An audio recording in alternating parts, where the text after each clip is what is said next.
Hello guys, you are welcome to important phrases series.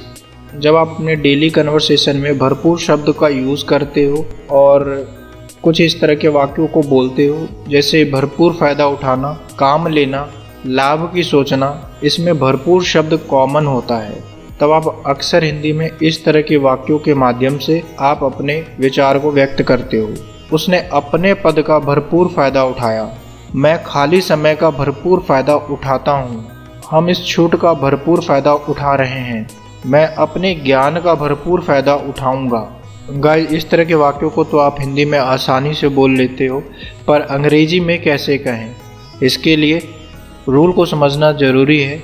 चलिए इसके advance structure को समझते हैं। सबसे पहले सब्जेक्ट आएगा, फिर मेक द मोस्ट ऑफ, फिर ऑब्जेक्ट या अदर वर्ड आएगा। यानी subject plus make the most of plus object या अदर वर्ड। गाइस, इस एडवांस स्ट्रक्चर का प्रॉपर यूज़ तो आप एग्जाम्पल्स को देखकर ही समझ पाओगे। चलिए बेटर अंडरस्टैंडिंग के लिए इसे एग्जाम्पल्स के थ्रू समझते हैं। उसने अपने पद का भरपूर फ़ायदा उठाया। He made most of his position. मैं खाली समय का भरपूर फ़ायदा उठाता हूँ। I make the most of free time. हम इस छूट का भरपूर फ़ायदा उठा रहे हैं। We are making the most of this discount. मैं अपने ज्ञान का भरपूर फ़ायदा उठाऊंगा। I will make the most of my knowledge. तुमने इस मौके का भरपूर फ़ायदा उठाया। You made the most of this chance.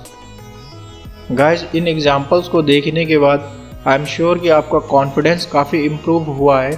तो क्या आप एक शॉर्ट टेस्ट के लिए रेडी हैं? Are you ready to write 2 sentences? Now you can. So let me check your knowledge. क्या आप दिए गए वाक्यों को अंग्रेजी में बना सकते हैं? आपको इस अवसर का भरपूर फ़ायदा उठाना चाहिए। मुझे अपनी योग्यता का भरपूर फ़ायदा उठाना चाहिए। So guys, leave your comments in comment section. And for more such videos, do like and subscribe to my channel.